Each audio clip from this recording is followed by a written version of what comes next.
Hello everyone. So we are discussing previous year questions of the chapter Biodiversity and Conservation and the topic Biodiversity. In today's session we are going to discuss a short answer type question of 3 marks which was asked in the CBSE board 2020. So the question is, alien species invasion has been a threat to biodiversity. Justify with the help of a suitable example. List any other 3 causes responsible for such a loss. तो बेटा इस question में हमें बोल रहा है alien species invasion एक major cause है बायोडाइवर्सिटी लॉस का. इसको हमें एग्जाम्पल के साथ एक्सप्लेन करना है. ऑल्सो हमें बायोडाइवर्सिटी लॉस के अदर 3 कॉजेज भी बताने हैं.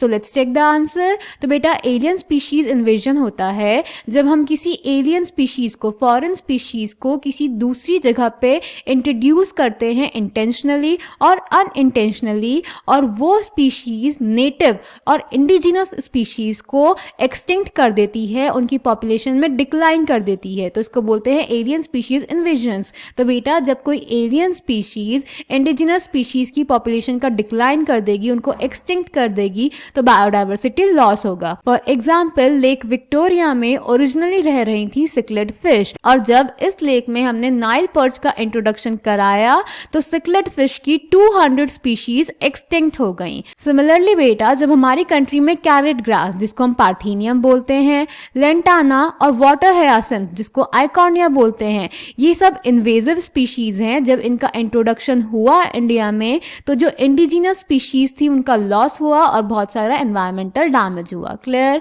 सिमिलरली बेटा जो अफ्रीकन कैटफिश यानी कि क्लैरियास गैरीपाइनस है, उसको जब इंट्रोड्यूस करवाया इलीगली एक्वाकल्चर पर्पस के लिए, तो बहुत सारे इंडिजिनस कैट फिशेस का एक्सटिंक्शन हो गया. क्लियर. उसके साथ साथ बेटा हमें बताना था अदर 3 कॉजेस बायोडाइवर्सिटी लॉस के, तो वो हैं habitat loss and fragmentation, over exploitation and coextinctions. Clear. So the answer is alien species invasions. When alien species are introduced unintentionally और deliberately for whatever purpose, some of them turn invasive and cause decline or extinction of indigenous species. The Nile perch introduced into Lake Victoria in East Africa led eventually to the extinction of an ecologically unique assemblage of more than 200 species of cichlid fish in the lake. The environmental damage is caused and threat is posed to our native species by invasive weed species like carrot grass, that is Parthenium,